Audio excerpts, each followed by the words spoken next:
Hello everyone, स्वागत है आप सभी का एक बार फिर से स्टडी वेदांग के इकोलॉजी इन्वायरमेंट की क्लास में। फ्रेंड्स, आज है चैप्टर 10 यानी कि अध्याय 10 जो कि हमारा लेक्चर 10 है, जिसमें आज हम चर्चा करेंगे जलवायु परिवर्तन यानी कि क्लाइमेट चेंज की। काफी महत्वपूर्ण टॉपिक है। यहाँ से आपके परीक्षाओं में प्रश्न बनते हैं और ये मान के चलिए कि हर परीक्षा में एक प्रश्न तो यहाँ से आता ही आता है। तो आप जो है इसको अच्छे से करने का प्रयास कीजिए और यहाँ पर जो है हम अच्छे से कराने का प्रयास भी करेंगे। साथ ही मैं आपको बता देता हूँ कि हमारा जो पिछला अध्याय था यानी कि लेक्चर था अध्याय 9, जो कि था जल एवं समुद्री पर्यावरण, काफी महत्वपूर्ण था और यहाँ से जो है काफी मैंने फैक्ट के बारे में भी चर्चा की, साथ ही कॉन्सेप्ट के विषय में भी अच्छे से चर्चा की थी। चलिए देख लेते हैं क्या है हमारे इस टॉपिक में। ग्रीन हाउस गैस के बारे में देखेंगे, कार्बन फुटप्रिंट के बारे में देखेंगे, उनके निदान के बारे में देखेंगे, साथ ही जो है अंतर्राष्ट्रीय और राष्ट्रीय जो पहलू हैं या क्या लक्ष्य रखे गए हैं उनके बारे में भी हम देखने का प्रयास करेंगे। चलिए देखते हैं और देखते हैं क्या है ग्रीन हाउस प्रभाव यानी कि ग्रीन हाउस इफेक्ट। पृथ्वी के वायुमंडल में उपस्थित कुछ गैसें सूर्य से प्राप्त ऊर्जा किरणों को धरती पर आने देती हैं, लेकिन धरती से वापस अंतरिक्ष में जाने वाली अवरक्त यानी कि इंफ्रारेड किरणों को रोक लेती हैं, जिससे पृथ्वी का तापमान बढ़ जाता है। और इस प्राकृतिक जो प्रक्रिया है इसको ही हम क्या कहते हैं, ग्रीन हाउस प्रभाव कहते हैं, यानी कि जो है ग्रीन हाउस इफेक्ट कहते हैं। होता कैसे है कि जो शॉर्ट वेव जो है पृथ्वी पर आती है सूर्य के द्वारा, इनके द्वारा क्या है कि ये पृथ्वी पर पड़ती हैं और कुछ जो एनर्जी है वो पृथ्वी सोख लेती है। उसके बाद जो है लॉन्ग वेव के रूप में इनको ऊपर भेजती है, लेकिन कुछ जो ग्रीन हाउस गैसें हैं वह इनको रोकती हैं और पुनः पृथ्वी के वायुमंडल में इनको भेज देती हैं। तो यही क्या है, ग्रीन हाउस प्रभाव है। ग्रीन हाउस प्रभाव की प्रक्रिया को एक बार समझ लीजिए। मैं यहाँ पर बता देता हूँ कि सूर्य से शॉर्ट वेव सौर विकिरण यानी कि सोलर रेडिएशन पृथ्वी पर पहुंचता है। पृथ्वी की सतह का भाग इन किरणों को अवशोषित कर गर्म हो जाता है, जबकि कुछ भाग जो है परावर्तित होकर वापस जो है अंतरिक्ष में चला जाता है। गर्म हुई पृथ्वी लंबी तरंगदैर्घ्य यानी कि लॉन्ग वेव इंफ्रारेड रेडिएशन के रूप में ऊर्जा विकिरित करती है। वायुमंडल में उपस्थित ग्रीन हाउस गैसें इन अवरक्त किरणों को अवशोषित कर पृथ्वी की सतह के पास रोक लेती हैं। परिणाम स्वरूप क्या होता है कि पृथ्वी का तापमान बढ़ जाता है और जीवन के लिए उपयुक्त स्थितियां बन जाती हैं। तो यहाँ पर तीन बातें आपको याद रखनी है कि सूर्य से जो है शॉर्ट वेव आती है और पृथ्वी क्या करती है, लॉन्ग वेव के रूप में यानी कि जो लॉन्ग तरंग दैर्घ्य है उसके रूप में इसको वापस भेजती है, लेकिन जो ग्रीन हाउस गैस है इसको पकड़कर फिर से पृथ्वी पर वापस भेज देती है। यही जो है ग्रीन हाउस इफेक्ट है। और दो चीजें आपको याद रखनी है, एक तो शॉर्ट वेव जो है कौन भेजता है, सूर्य भेजता है, शॉर्ट वेव के जरिए प्रकाश आता है, एनर्जी आती है। साथ ही लॉन्ग वेव के रूप में पृथ्वी जो है एनर्जी को विकिरित करता है। तो दो बातें आपको याद रखनी है। चलिए आगे देखते हैं इसका महत्व यानी कि इंपोर्टेंस क्या है। ग्रीन हाउस प्रभाव जो है प्राकृतिक रूप से जीवन के लिए आवश्यक है। साथ ही इसके बिना पृथ्वी का औसत तापमान लगभग 18 डिग्री सेल्सियस होता, -18 डिग्री सेल्सियस होता। अगर ये ना होता है यानी कि ये गैसें ना होती और इनको अगर ये रोक कर ना रखती तो पृथ्वी का तापमान कितना होता, -18 डिग्री सेल्सियस, जिससे जो है यहाँ पर जीवन जो था वो संभव नहीं होता। ये जो प्रश्न है कई बार परीक्षाओं में पूछा गया है, यदि ग्रीन हाउस गैसें ना होती तो पृथ्वी का तापमान कितना होता। ऑप्शन आपको दिए जाते हैं, उसमें पूछा जाता है कि कितने डिग्री सेल्सियस होता, तो कितना है, -18 डिग्री सेल्सियस।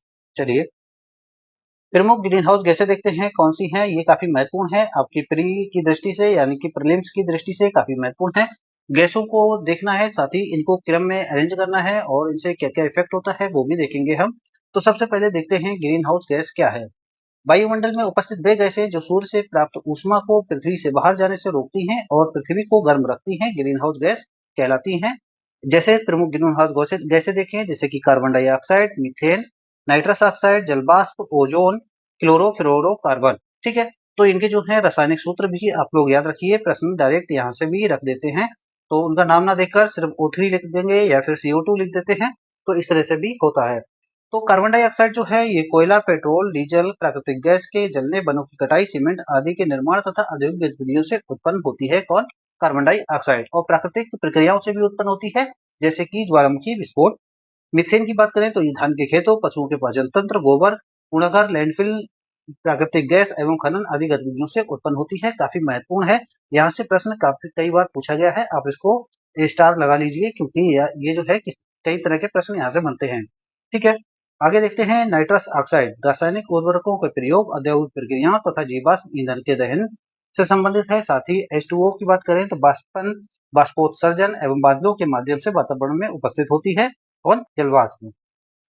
O3 यानी कि ओजोन की बात करें समताप में प्राकृतिक रूप से पाई जाती है, तो ये प्रश्न पूछा जाता है कहाँ पाई जाती है, तो ये समताप में प्राकृतिक रूप से पाई जाती है, परंतु सतह के पास ओजोन जो है प्रदूषक के रूप में भी कार्य करता है। सतह के पास जो ओजोन होती है वह प्रदूषक के रूप में कार्य करता है, लेकिन जो समताप मंडल पाई जाती है वह जो है अल्ट्रावायलेट किरणों से रोकने का जो रोकती है उसका प्रयास करती है। तो दोनों बातें आपको याद रखनी है। कहाँ पाई जाती है? समताप मंडल में। लेकिन कुछ मात्रा इसकी कहाँ पाई जाती है? जो इसकी कुछ मात्रा है जो कहाँ पाई जाती है? सतह के पास में। ठीक है। Refrigerator, air conditioner, aerosol spray आदि से उत्सर्जित कौन होता है? क्लोरोफ्लोरोकार्बन। अब इसको थोड़ा नियंत्रित किया गया है। चलिए देखते हैं इनका स्रोत एवं प्रभाव, और साथ ही जो है इनको अरेंज करने के लिए भी आता है कितना परसेंट ये जो है वृद्धि करती हैं, तो इसका भी योगदान के बारे में पूछ लिया जाता है। तो बात करें कार्बन डाइऑक्साइड, तो ये मैंने आपको बता दिया है प्रमुख स्रोत इसकी क्या है, और ये कितने 24% लगभग योगदान देती है। 100 से 300 वर्ष तक ये रहती है। मीथेन की बात करें, मीथेन जो है इसके स्रोत आप देख लीजिए 17%, और जो है इसका योगदान है साथ ही 12 वर्ष के लिए ये रहती है, यानी कि 12 वर्ष तक जो है वायुमंडल में ये बनी रहेगी। नाइट्रस ऑक्साइड रासायनिक उर्वरक, औद्योगिक गतिविधियों, जीवाश्म ईंधन आदि के दहन से उत्पन्न होती है, और ये इसका योगदान कितना है? 6% है। लगभग ये 114 वर्ष तक वातावरण में बनी रहती है। इसी तरह से जल वाष्प की देखें तो बाष्पोत्सर्जन बादल निर्माण से, और ये 2% इसका योगदान है, और कुछ दिनों के लिए रहती है। ओजोन की बात करें, O3 वायुमंडल में रासायनिक क्रियाओं प्रदूषण के कारण जो है ट्रोपोस्फीयर में, और 8% जो है इसका योगदान है, कुछ घंटों के लिए रहती है। क्लोरोफ्लोरोकार्बन की बात करें तो CFC refrigerator, air conditioner, aerosol spray आदि से उत्पन्न होती है, और 3% इसका योगदान है। 50 से 100 वर्षों तक बनी रहती है। तो यहाँ पर आप देखिए योगदान कितना है किस किस का, इसको क्रम से लगाने को पूछ लिया जाता है, तो आप इसको याद रखिए। कुछ ध्यान देने योग्य बातें हैं उनको देख लेते हैं। कार्बन डाइऑक्साइड की मात्रा अधिक होने से जलवायु परिवर्तन पर सबसे अधिक प्रभाव पड़ता है, ये आपको याद रखना है। 64% जो है ये है, उसके बाद 100 से 300 वर्षों तक बनी रहती है, इसलिए इसका प्रभाव ज्यादा देखने को मिलता है। मीथेन की ऊष्मा अवशोषण क्षमता CO2 की तुलना में लगभग 28 गुना है, ये काफी महत्वपूर्ण है और प्रश्न पूछा गया है, ये आपको याद रखना है। साथ ही नाइट्रोजन ऑक्साइड की क्षमता CO2 की तुलना में लगभग 265 गुना है। साथ ही बात करें जलवाष्प प्राकृतिक ग्रीन हाउस गैस है, इसका योगदान जलवायु के अनुसार जो है बदलता रहता है। CFC की मात्रा बहुत कम है, लेकिन इनकी जो ऊष्मा अवशोषण क्षमता है वो बहुत अधिक है। चलिए अब आगे देखते हैं वैश्विक तापन यानी कि ग्लोबल वार्मिंग। ग्लोबल वार्मिंग के बारे में समझ लेते हैं एक बार। क्या है? पृथ्वी के औसत तापमान में दीर्घकालिक वृद्धि को क्या कहते हैं? वैश्विक तापन कहते हैं। ये वृद्धि मुख्यतः मानव गतिविधियों के कारण ग्रीन हाउस गैसों की बढ़ती सांद्रता के कारण ही उत्पन्न होती है। वैश्विक तापन के प्रमुख कारण जैसे कि जीवाश्म ईंधन का दहन, वनों की कटाई, औद्योगिकरण, कृषि एवं पशुपालन, वाहनों का उपयोग, अपशिष्ट प्रबंधन की कमी जो है इसके प्रमुख कारण है। तो इनको आप लोग अच्छे से देख लीजिए। साथ ही अगर हम बात करें ये कैसे होता है, तो मैंने आपको बताया है जो पिछला जो चित्र के द्वारा मैंने आपको बताया है कि शॉर्ट वेव आती है, शॉर्ट वेव आकर पृथ्वी को कुछ मात्रा में गर्म करती हैं, तो उसके बाद पृथ्वी क्या करती है, भाई पृथ्वी अगर गर्म होगी तो कोई गर्म चीज होगी तो उससे जो है विकिरण निकलेगा ना, तो उससे जो है विकृत होकर क्या है लॉन्ग वेव के रूप में पृथ्वी जो है इसको वापस भेजने का प्रयास करती है। लेकिन जब वापस भेजती है तो इनकी जो मार्ग में अवरोध आता है वो किसका आता है? ग्रीन हाउस गैसों का अवरोध आता है। तो ये ग्रीन हाउस गैस इनको रोकती हैं और पृथ्वी पर पुनः वापस भेजने का कार्य करती हैं। इसे जो है पृथ्वी गर्म होती है, और इसी को हम क्या कहते हैं? ग्लोबल वार्मिंग यानी कि वैश्विक तापन कहते हैं। वैश्विक तापन के प्रमुख प्रभाव की बात करें, वायुमंडल का तापमान बढ़ता है, हिमनदों का पिघलना तथा समुद्र की जल स्तर का जो है वृद्धि देखी जाती है। चरम मौसमी घटनाएं देखने को मिलती हैं, जैसे कि बाढ़ है, सूखा है, चक्रवात है। इसके अलावा जल संसाधनों की उपलब्धता में कमी देखने को मिलती है। कृषि उत्पादन पर नकारात्मक प्रभाव देखा जाता है। जैव विविधता का ह्रास और प्रजातियों का विलुप्त होना भी देखा जाता है। साथ ही मानव स्वास्थ्य पर भी प्रतिकूल प्रभाव पड़ता है। रेगिस्तानीकरण यानी कि डेजर्टिफिकेशन एवं जलवायु क्षेत्रों में बदलाव देखने को मिलता है। जलवायु परिवर्तन यानी कि क्लाइमेट चेंज क्या है? क्लाइमेट चेंज एक बार इसको देख लीजिए। जलवायु परिवर्तन से तात्पर्य लंबे समय में पृथ्वी की औसत जलवायु में होने वाले परिवर्तन से है, जैसे तापमान, वर्षा, पवन, मौसमी पैटर्न, चरम मौसम की घटनाओं आदि में असामान्य जो बदलाव है वह शामिल होता है। तो इसको ही हम क्या कहते हैं? जलवायु परिवर्तन कहते हैं। जलवायु परिवर्तन के दो मुख्य कारण हैं, एक तो है प्राकृतिक कारण और दूसरा है मानव जनित कारण, जिसमें मानव जनित कारण प्रमुख है। हम बात करें अगर प्राकृतिक कारणों की, तो जैसे कि सौर विकिरण में परिवर्तन, ज्वालामुखी विस्फोट, मिलान चक्र इत्यादि जो है क्या है? प्राकृतिक कारण है। दूसरी ओर ग्रीन हाउस गैसों का बढ़ता उत्सर्जन, वनों की कटाई, औद्योगिकरण, जीवाश्म ईंधन का उपयोग, शहरीकरण, कृषि परिवहन उत्सर्जन आदि से भी क्या है, ये मानव जनित कारण है और इससे क्या होता है, जलवायु परिवर्तन होता है। अगर हम बात करें तो जलवायु परिवर्तन के प्रमुख प्रभाव को देख लेते हैं, तो इससे क्या प्रभाव होगा। एक तो हिमनदों का पिघलना, यानी कि जो बर्फ है उसको वह पिघलेगी। बर्फ पिघलने से क्या होगा, जो हमारी पृथ्वी है, पृथ्वी पर जो उपस्थित जल है, तो इसका जलस्तर यानी कि महासागरों का जलस्तर बढ़ेगा। महासागरों का जलस्तर बढ़ने से क्या होगा कि जो छोटे छोटे द्वीप हैं यानी कि आइलैंड है, जो छोटे छोटे आइलैंड हैं, ये जो है जलमग्न होने की संभावना बनी रहेगी। यानी कि वहां की जो जैव विविधता है, समृद्ध जो जैव विविधता है, वो समाप्त होने की संभावना बनी रहेगी। साथ ही जो तट वाले क्षेत्र है, जो तटीय क्षेत्र हैं, उनको भी क्षति पहुंचेगी। उनको भी जलमग्न होने की संभावना बनी रहेगी। इससे काफी जो है प्रभाव पड़ेंगे मानव के ऊपर भी, जीवों के ऊपर भी, जैव विविधता के ऊपर भी। तो इससे विभिन्न जो है अगर मैं कहूँ तो नाना प्रकार के जो है एक प्रकार से प्रभाव देखने को मिलेगा। अलग-अलग तरह का, जैसे कि आर्थिक, सामाजिक, राजनीतिक, धार्मिक, हर तरीके का प्रभाव देखने को मिलेगा। क्योंकि राजनीति के रूप में अगर मैं बात करूँ तो इसे जो है जब छोटे-छोटे द्वीप द्वीप डूबेंगे तो वहाँ की जो जनसंख्या है वो कहीं न कहीं विस्थापित होगी, तो उससे और भी समस्याएँ उत्पन्न होती हैं। चलिए देखते हैं आगे क्या है कि समुद्र स्तर जल स्तर का बढ़ना, चरम मौसमी घटनाएं, जैव विविधता का प्रभाव तो मैंने अभी आपको बताया है। साथ ही कृषि पर भी प्रभाव देखने को मिलेगा और मानव स्वास्थ्य पर भी प्रभाव देखने को मिलता है। जैसे ही जलमग्न जो चीजें होंगी या फिर जो वर्षा का पैटर्न है या फिर ऊष्मा है उसका पैटर्न जैसे ही बदलेगा तो वहां पर तरह तरह की समस्याएं देखने को मिलेंगी और बीमारियां देखने को मिलेंगी। जलवायु परिवर्तन की प्रक्रिया को आप एक बार समझ लीजिए किस तरह से जो है ये प्रक्रिया चलती है। जैसे कि ग्रीन हाउस गैस जो है इनमें सबसे पहले क्या होती है, वृद्धि होती है। फिर उसके बाद क्या होता है, ग्लोबल वार्मिंग यानी कि तापमान में वृद्धि होती है। उसके बाद जलवायु जो पैटर्न है वह क्या होता है, बदल जाता है। भाई जब तापमान बढ़ेगा तो पैटर्न बदलेगा और जैसे ही पैटर्न बदलता है तो चरम मौसमी घटनाएं जो हैं उनमें वृद्धि देखने को मिलती है। भूस्खलन है, बाढ़ है, सूखा है इत्यादि जो है ये देखने को मिलती हैं। कुछ महत्वपूर्ण तथ्य हैं उनको एक बार देख लीजिए। औद्योगिक क्रांति के बाद से वैश्विक तापमान में लगभग 1.1 डिग्री सेल्सियस की वृद्धि हुई है और आईपीसीसी की रिपोर्ट 2023 के अनुसार इस सदी के अंत में 1.5 डिग्री सेल्सियस की सीमा पार हो सकती है और 2023 जो है अब तक का सबसे गर्म वर्ष रहा है, ये भी आपको याद रखना है। जलवायु परिवर्तन के प्रमुख प्रभाव हैं, एक बार उनको देख लेते हैं। हिमनदों का पिघलना, समुद्र स्तर का बढ़ना, चरम मौसमी घटनाएं, जैव विविधता का प्रभाव, कृषि एवं खाद्य सुरक्षा प्रभाव, स्वास्थ्य पर प्रभाव। तो मैंने आपको बता दिया है। इसी तरह से क्षेत्रवार को देख लीजिए, जैसे कि कृषि पर प्रभाव पड़ेगा, जल संसाधन, शहरी क्षेत्र, समुद्री पारिस्थितिक तंत्र प्रभावित होगा, वन एवं प्राकृतिक परिस्थितिक तंत्र भी प्रभावित होगा, मानव समाज पर, अर्थव्यवस्था पर भी प्रभाव पड़ेगा। निष्कर्ष क्या निकलता है कि जलवायु परिवर्तन एक वैश्विक चुनौती है जिसके प्रभाव दूरगामी और बहुआयामी है। प्राकृतिक, आर्थिक और सामाजिक सभी क्षेत्रों पर इसका गंभीर प्रभाव पड़ रहा है। समय रहते इसके शमन यानी कि मिटिगेशन एवं अनुकूलन यानी कि एडॉप्शन उपायों को अपनाना अत्यंत आवश्यक है। तो मुझे लगता है सब लोग समझ चुके हैं जलवायु परिवर्तन, ग्लोबल वार्मिंग को अच्छे से समझ चुके हैं। अब देखते हैं कार्बन फुटप्रिंट। कार्बन फुटप्रिंट क्या है, ये प्रश्न कई बार परीक्षाओं में पूछा गया है। प्री में पूछा गया है, मेंस में भी पूछा गया है। ये यूपीपीसीएस यानी कि और इसके अलावा यूपीएससी में भी, मेंस में भी और प्री में भी पूछा गया है। कार्बन फुटप्रिंट क्या है, एक बार इसको समझ लीजिए। किसी व्यक्ति, संस्था, उत्पाद, गतिविधि या देश द्वारा प्रत्यक्ष या अप्रत्यक्ष रूप से उत्सर्जित कुल ग्रीन हाउस गैस यानी कि मुक्ता कार्बन डाइऑक्साइड की मात्रा का जो उत्पादन होता है उसको ही हम क्या कहते हैं, कार्बन फुटप्रिंट कहते हैं। सपोज कीजिए कोई देश है, कोई फैक्ट्री है, कोई भी है जहाँ जो है कार्बन डाइऑक्साइड या फिर ग्लोबल वार्मिंग से जो ग्रीन हाउस गैसें हैं उनका उत्पादन होता है, तो इसको ही हम क्या कहते हैं, कार्बन फुटप्रिंट कहते हैं। कार्बन फुटप्रिंट जो है 3 प्रकार का होता है। एक तो होता है व्यक्तिगत कार्बन फुटप्रिंट, दूसरा होता है संगठनात्मक कार्बन फुटप्रिंट, तीसरा होता है राष्ट्रीय कार्बन फुटप्रिंट। ठीक है, इसको आप देख लीजिए।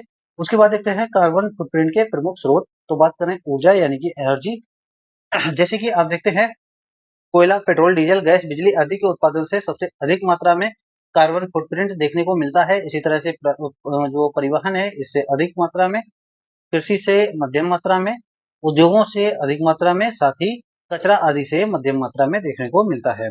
कार्बन फुटप्रिंट कम करने के उपाय हैं, एक बार इनको देख लेते हैं। नवीकरणीय ऊर्जा का उपयोग करना चाहिए जिससे कार्बन फुटप्रिंट जो है कम किया जा सकता है, जैसे कि सौर, पवन, जल, बायोमास इत्यादि का। ऊर्जा की बचत करनी चाहिए, पब्लिक ट्रांसपोर्ट को बढ़ावा देना चाहिए, पेड़ पौधों का रोपण करना चाहिए, ऊर्जा एवं दक्ष उपकरणों का उपयोग किया जाना चाहिए, रिसाइकलिंग और पुनर्चक्रण का उपयोग किया जाना चाहिए, जैसा कि मैंने पिछली वीडियो में आपको बताया था। रिड्यूस, रीयूज एंड रिसाइकिल, तीन जो है 3R है, आप इसको याद रखिए। प्लास्टिक का कम उपयोग करना चाहिए, स्थानीय उत्पादों को प्राथमिकता देनी चाहिए। तो इसे जो है कार्बन फुटप्रिंट को कम किया जा सकता है। चलिए आगे देखते हैं। कार्बन सिंक, ये काफी महत्वपूर्ण है, यहाँ से प्रश्न आपके बनते हैं। कार्बन सिंक क्या है, एक बार इसको समझ लीजिए, फिर मैं बताता हूँ प्रश्न कैसे बनते हैं। कार्बन सिंक वे प्राकृतिक या कृत्रिम भंडार होते हैं जो वायुमंडल से कार्बन डाइऑक्साइड को अवशोषित करके उसे लंबे समय तक अपने अंदर संग्रहित यानी कि स्टोर रखते हैं। ये ग्रीन हाउस गैसों की मात्रा को कम करने में महत्वपूर्ण भूमिका निभाते हैं। नंबर एक तो ये कि ये अपने आप में जो है कार्बन को स्टोर कर लेते हैं। तो ये प्रश्न आपका बनता है, ये आपको याद रखना है। कार्बन सिंक के प्रमुख प्रकार यानी कि कहाँ कहाँ जो है कार्बन को स्टोर किया जा सकता है या कौन कौन करता है, इससे भी प्रश्न पूछा जाता है। जैसे कि फॉरेस्ट यानी कि वन, वन की बात करें तो पेड़ पौधे प्रकाश संश्लेषण द्वारा कार्बन डाइऑक्साइड को अवशोषित कर अपने जैव द्रव्य में संग्रहित करते हैं। इसी तरह से महासागरों की बात करें तो महासागर क्या है, ये CO2 को घुलित रूप से अवशोषित करते हैं यानी कि अपने जल में अवशोषित कर लेते हैं और उसको संग्रहित करते हैं। इसी तरह से बात करें मृदा की तो मृदा जो है स्वस्थ मृदा कार्बनिक पदार्थों के रूप में CO2 को संग्रहित करती है जिससे मिट्टी की उर्वरता जो है बढ़ती है।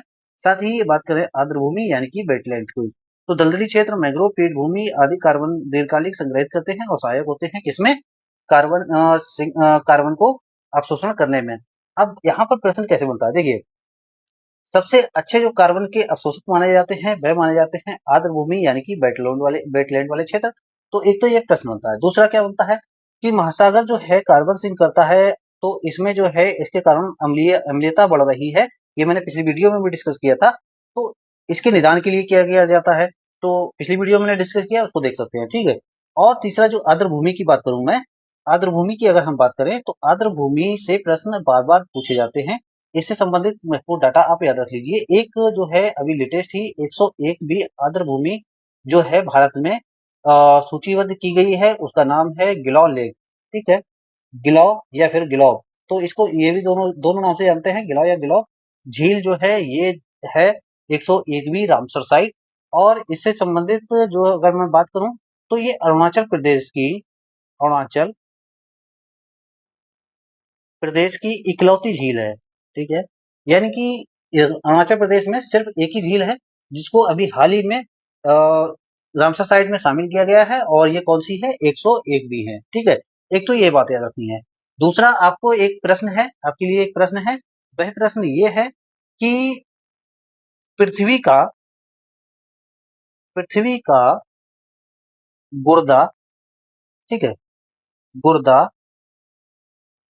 किसे कहा जाता है, किसे कहा जाता है, ये आपके लिए प्रश्न है, ये आप जो है कमेंट बॉक्स में बताइए। चलिए अब देखते हैं कार्बन स्रोत और कार्बन सिंक। मुझे लगता है इसमें देखने की आवश्यकता नहीं, लेकिन फिर भी देख लेते हैं। कार्बन स्रोत क्या होते हैं, कार्बन सोर्स क्या होते हैं और कार्बन सिंक क्या होते हैं।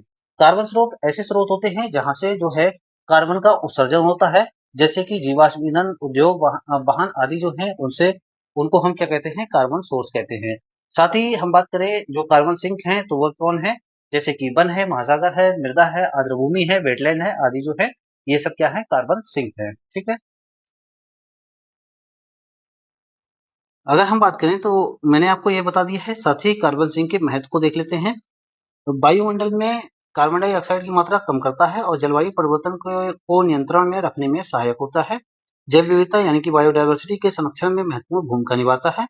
मृदा की उर्वरता, जल संरक्षण और पारिस्थितिकी तंत्र की स्थिरता को बढ़ाता है। वैश्विक कार्बन चक्र यानी कि ग्लोबल कार्बन साइकिल को संतुलित रखने में सहायक होता है।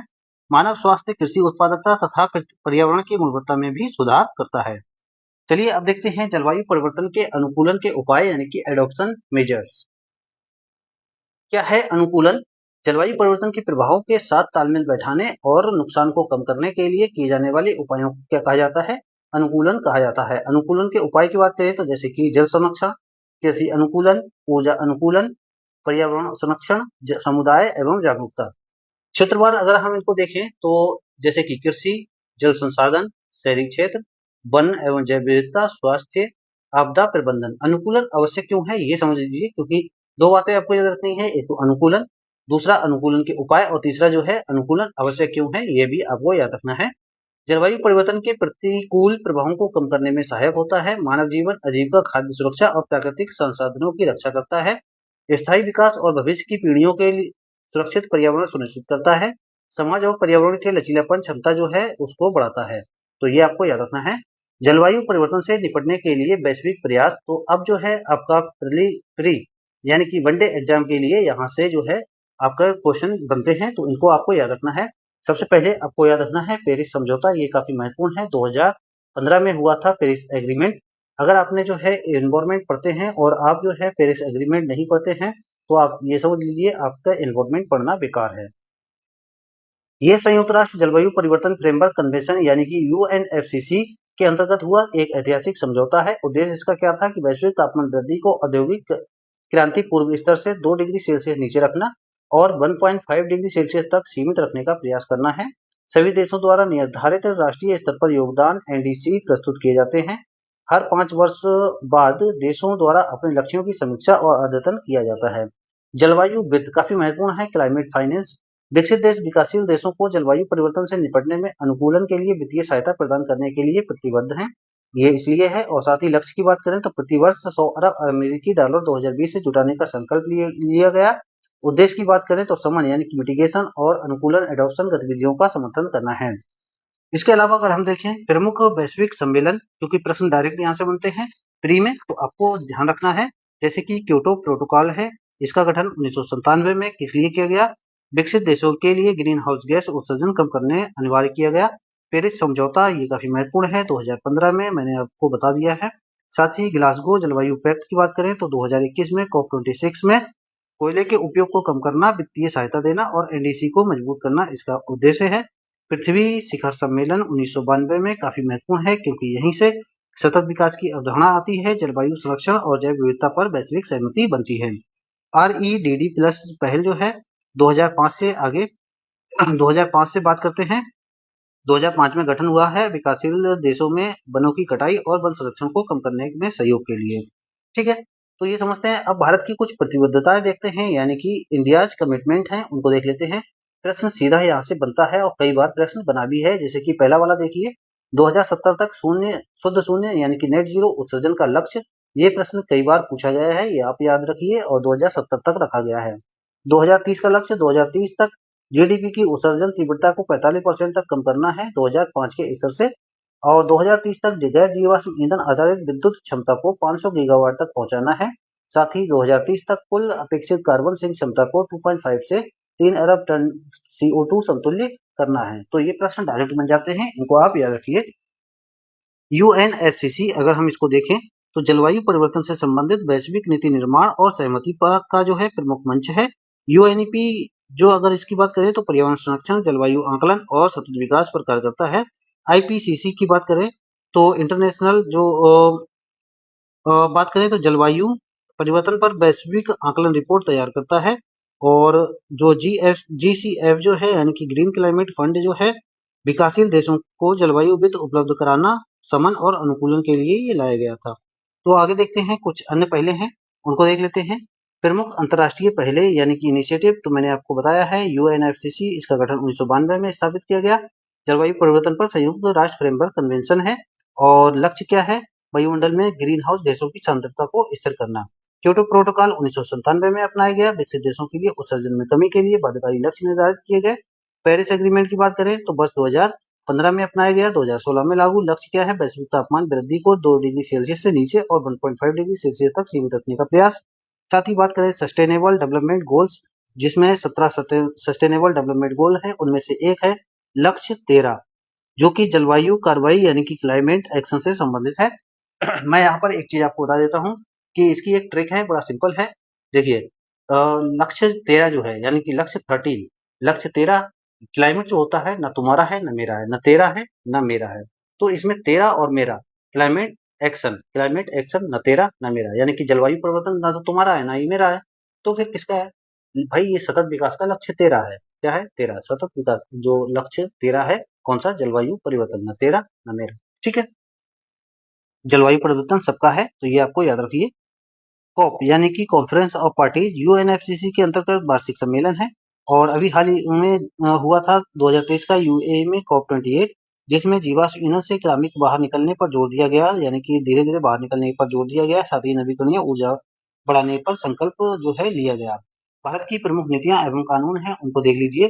जैसे कि राष्ट्रीय सौर मिशन 2010, नवीकरणीय ऊर्जा को बढ़ावा देने के लिए राष्ट्रीय कार्य योजना जलवायु परिवर्तन NAPCC 2008, 8 मिशनों के माध्यम से जलवायु अनुकूलन, नवीकरणीय ऊर्जा लक्ष्य 2030 तक 500 गीगावाट गैर जीवाश्म ईंधन क्षमता जो है प्राप्त करने का लक्ष्य, जैसे कि सौर ऊर्जा, पवन ऊर्जा या फिर इसी तरह से ज्वारीय ऊर्जा और अन्य जो ऊर्जाएं हैं जैसे कि रिन्यूएबल एनर्जी, उससे जो उससे जो एनर्जी प्राप्त होती है उसी को हम कहते हैं क्या अ, नवीकरणीय ऊर्जा। ठीक है, इलेक्ट्रिक मोबिलिटी को बढ़ावा, जैसे कि फेम योजना गवर्नमेंट लेकर आई, ईवी नीति लेकर आई, तो इसके लिए और साथ ही प्लास्टिक अपशिष्ट प्रबंधन नियम 2016 प्लास्टिक प्रदूषण को कम करने के लिए, साथ ही पर्यावरण संरक्षण अधिनियम 1986 पर्यावरण की रक्षा और प्रदूषण नियंत्रण के लिए व्यापक कानून बनाया गया है।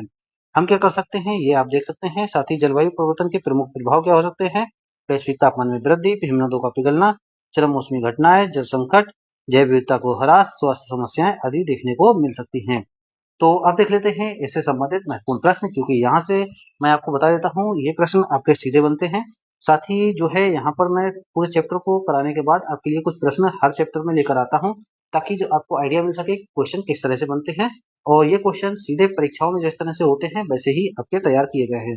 साथ ही जो है मैं क्वेश्चन को पकड़ने की ट्रिक भी बताऊंगा कि आपको क्वेश्चन को कैसे पकड़ना है, किस तरह से समझ के आधार पर क्वेश्चन पकड़ा जा सकता है, या कैसे एलिमिनेशन मेथड जो है उससे क्वेश्चन किया जा सकता है। तो मैं हर तरीके से आपको हर चैप्टर में बताता हुआ चलता हूँ। तो देखते हैं सबसे पहला प्रश्न क्या है। सबसे पहला प्रश्न है, ग्रीन हाउस गैसों में वृद्धि होने से निम्नलिखित में से कौन सी समस्या मुख्यतः उत्पन्न होती है? तो कौन सी समस्या होती है? तो ये होती है वैश्विक तापन यानी कि ग्लोबल वार्मिंग।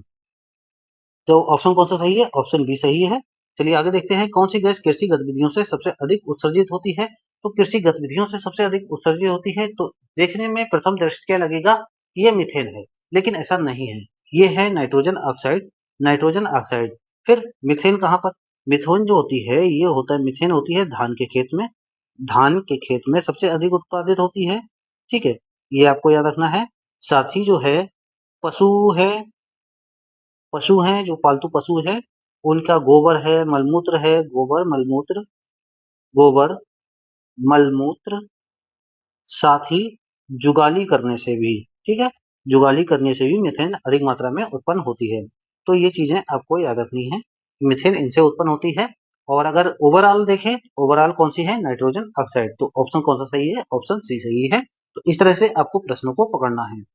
तो अगर प्रश्न में जैसे धान का खेत दे दिया होता या पशु करने वाले जानवरों के बारे में पूछ लिया, जो पशु हैं जो हमारे पालतू जानवर हैं उनके बारे में पूछ लिया गया होता, तब मीथेन होता, वैसे नाइट्रोजन ऑक्साइड है। अब देखते हैं प्रश्न 3, कौन सी गैस कार्बन डाइऑक्साइड की तुलना में अधिक शक्तिशाली ग्रीन हाउस गैस है? ये मैंने आपको बताया था कौन सी गैस है, मीथेन है, यानी कि CH4। नेक्स्ट देखते हैं, जलवायु परिवर्तन के लिए निम्नलिखित में से कौन सा मानव जनित यानी कि मानव द्वारा किया गया कारण है? तो कौन सा है? तो देखिए, ये तो प्राकृतिक है, ज्वालामुखी विस्फोट, भूकंप भी प्राकृतिक है, सुनामी भी जो है प्राकृतिक है। भाई इसमें मानव का रोल नहीं होता। हाँ, सुनामी में कुछ हद तक सपोज लीजिए जैसे परमाणु बम का हमने परीक्षण कर लिया, तो हल्का फुल्का देखा जा सकता है, लेकिन भयंकर रूप नहीं देखने को मिलेगा। यहाँ पर सबसे प्रमुख है वह है वनों की कटाई, और ये प्रश्न कई बार पूछा गया है, आगे भी पूछे जाने की संभावना बनी रहती है। तो ऐसे प्रश्नों को आपको देखना है और इस तरह से ही हल करना है। आप लोगों को कैसी लगी ये वीडियो कमेंट बॉक्स में जरूर बताइए। अगर कोई सजेशन हो, कोई सुझाव हो, तो आप जो है बता सकते हैं। मैंने काफी महत्वपूर्ण चीजें इसमें चर्चा की है, ग्रीन हाउस गैसों के बारे में, कार्बन सिंक के बारे में, कार्बन फुटप्रिंट के बारे में, जो कि आपकी परीक्षा की दृष्टि से काफी महत्वपूर्ण रहते हैं। आप लोग जो है अगर वीडियो अच्छी लगती है तो लाइक कीजिए और चैनल को सब्सक्राइब कर लीजिए। ठीक है, चलिए।